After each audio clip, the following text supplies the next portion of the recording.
and welcome back to Phoebe's Kitchen, and if you're new here then hello and welcome. My name's Alexis, and in today's video I want to share with you how to make this delicious Southern Spice Prawn Pasta. As I just mentioned, today I want to share with you how to make a really delicious prawn pasta. This recipe is easy, but it is slightly time consuming. However, the efforts are worth the results. This is a brilliant dish to make for a midweek meal because you could make the sauce at the weekend, or you can make this in the morning, store it in the fridge and then just heat it up in the evening.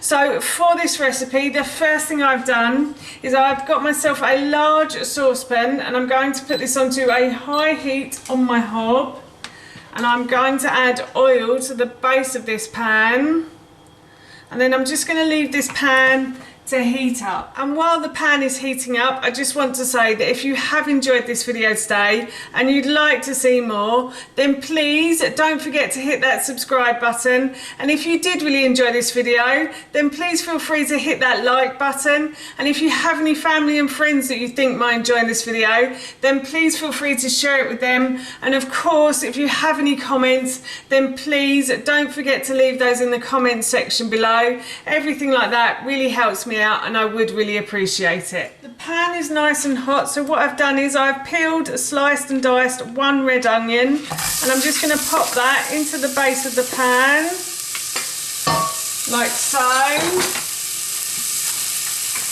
and I'm going to fry this onion until it starts to soften. The onion has started to soften, so what I'm going to do now is I'm going to add in 2 cloves of garlic that I've just simply peeled and sliced.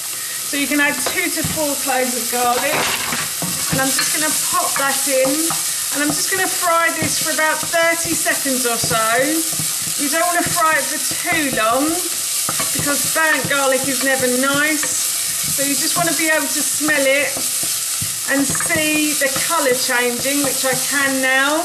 So now what I'm going to do is I'm going to add in 1 red pepper. So I simply just slice the top from the red pepper, remove the core and the stalk, and then I just slice and dice the flesh, and I'm going to pop that in, and I'm going to fry this for a while. I want this to soften down, so I'm probably going to fry this for about 5 minutes. And I've noticed my pan is getting slightly hot, so I'm just going to turn the heat down. And I'm going to continue to fry the pepper. Pepper has started to soften down beautifully, so now what I'm going to do is I'm going to add in 1 carrot and 1 courgette I've simply peeled and grated, and I'm just going to pop that into the base of my pan. I'm going to get it off the heat, and I'm going to fry these just for a minute or so, just to heat them through and mix them in with the other vegetables. Now what I'm going to do is I'm going to add in tomato puree to this. I'm going to add a couple of tablespoons of tomato puree, and then I'm also going to add in a couple of tablespoons of tamari as well, and then to that I'm going to add in about a teaspoon of mild chili powder. That'll do. And then I've got a teaspoon of smoked paprika as well. And then I've got a teaspoon of onion granules going in, like so. And then a teaspoon of garlic granules as well. And then a little bit of cayenne pepper. Not too much, as we like them spicy, we don't like them too spicy. And then I'm just going to mix those ingredients together. So I'm going to mix all of the spices into the vegetables, and then to that I'm going to add a tin of tomatoes as well.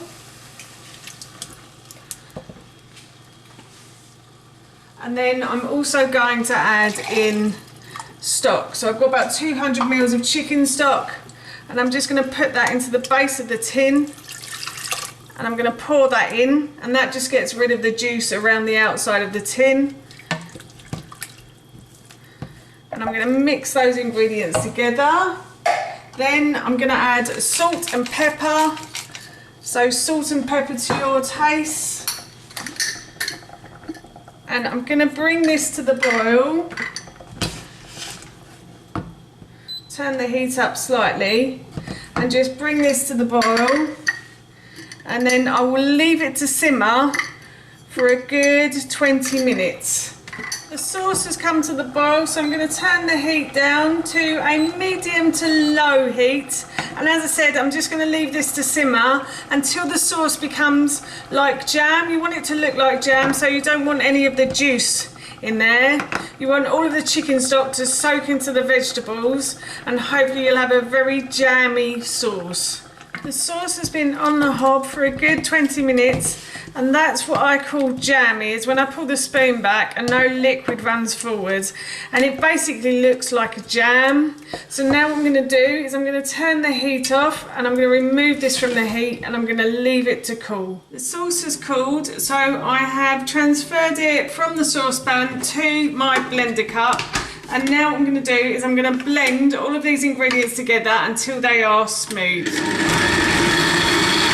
I have blended the sauce until it is smooth, as you can see there. Now what I'm going to do is I'm going to transfer this back into my saucepan. I'm going to put it on a low heat and let it simmer away for a while, and then while that's simmering I'm going to cook some pasta, and then once the pasta is cooked I will serve up and try it and let you know how it tastes, but this smells really good right now. That's how you make this delicious Southern Spice prawn pasta, and that recipe I will link in the description box below for you. As I mentioned earlier, we're going to be having this for our dinner this evening, and it smells and tastes so good, I can't wait. So for now, that's it from me. Thank you so much for watching, and I hope you will be watching my next video.